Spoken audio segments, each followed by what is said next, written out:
Imagine que tu donnes des médicaments à ton chien pour soigner des problèmes de comportement. J'ai fait une vidéo sur ce sujet il y a quelques jours et je me suis pas fait que des copains. Alors je savais très bien qu'il y avait des gens qui allaient pas être d'accord avec moi, mais il y a un contre-argument qui est revenu plusieurs fois et ça je pense que c'est juste un manque de compréhension, alors je vais t'expliquer. En fait les gens pensent qu'on ne fait que masquer les problèmes et qu'une fois qu'on arrête la prise du médicament, tous les soucis reviennent et qu'en fait on n'a rien réglé du tout. Et ça c'est complètement vrai, hein. Si tu fais que donner des médicaments pendant 1 ou 2 ans à ton chien, que tu fais rien d'autre et qu'ensuite t'arrêtes, tu as de fortes chances que tous tes problèmes reviennent. Et donc là, je me suis dit, j'ai peut-être mal expliqué un truc. Les médicaments sont un outil. Ils n'ont pas vocation à être là tout le temps. Le but, c'est pas de mettre un chien sous médicament toute sa vie. L'objectif, c'est d'avoir un outil qui va te permettre d'arriver à un comportement désiré. Ok, je vais te donner un exemple. Imagine que tu sais pas faire de traction.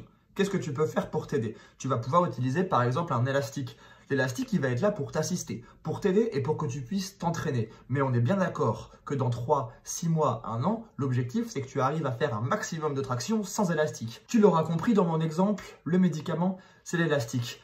Il est là pour aider ton chien à généraliser. Il est là pour aider ton chien à apprendre dans des situations dans lesquelles il n'aurait tout simplement pas pu apprendre parce que la difficulté était trop grande pour lui. Les médicaments, c'est pas juste un truc que tu donnes à ton chien et c'est une potion magique. Tu lui donnes comme un outil, mais après, il faut quand même aller les faire, les tractions. Si tu travailles suffisamment avec cet outil, tu pourras évidemment t'en passer. Ton chien n'aura plus besoin des médicaments pour réussir à reproduire les comportements. Regarde, tu vas tout comprendre, je t'ai même fait un petit schéma. Tu as vu le temps que je prends pour toi. Souvent, le problème des ultra-réactifs ou des ultra-anxieux qui ont besoin de médicaments, c'est le problème de leur zone de confort. Les zones de confort, on en a déjà parlé plein de fois, ça ressemble à ça globalement. Ça, c'est la zone de confort d'un chien, on va dire normal, j'aime pas ce mot, mais vous m'avez compris, un chien qui n'est pas ultra-réactif, qui n'est pas ultra-anxieux.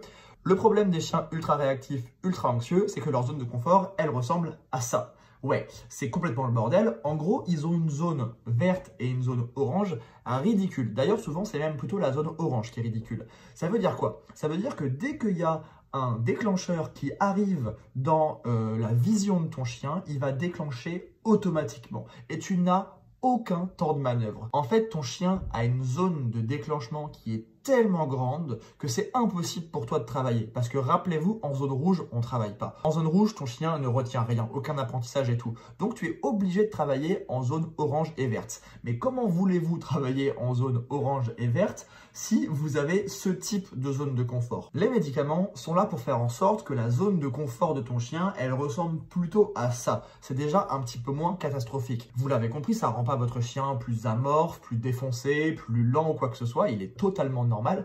Simplement, il a maintenant quelques secondes de réflexion quand un déclencheur arrive dans sa vision pour se poser la question. Ces secondes de réflexion, c'est ça qui va nous permettre de faire progresser le chien. Ça y est, on a enfin une solution pour avoir des distances de travail pas trop ridicules et on n'est pas obligé de déménager en plein milieu de l'Ardèche parce que là-bas, il n'y a rien et que le chien, du coup, il déclenche rien. Une fois que grâce aux médicaments, on arrive à retrouver ce semblant de stabilité émotionnelle, et ben c'est parti. On va pouvoir travailler à fond comme on le ferait pour n'importe quel chien. Et dans X mois, ça je peux pas vous dire, ça dépend du traitement, ça dépend des chiens. On va progressivement enlever la médication et il n'y aura pas de problème vu qu'on aura bien travaillé et que le chien aura bien retenu. Et pour ceux qui ont peur d'avoir un chien complètement défoncé parce qu'il a pris des médicaments, qui est tout lent, qui a plus de personnalité, qui est tout amorphe, qui veut plus avancer, regardez cette vidéo et essayez de deviner lequel de ces chiens est sous Prozac, sous fluoxétine.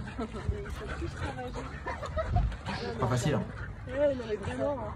Il y a 3 qui ne vont jamais copains. Et ben voilà, c'est celui-là. Autant te dire que là, il n'y a pas de problème de dynamisme. Le chien, il est encore plein de vie. Allez, à très vite pour une prochaine vidéo.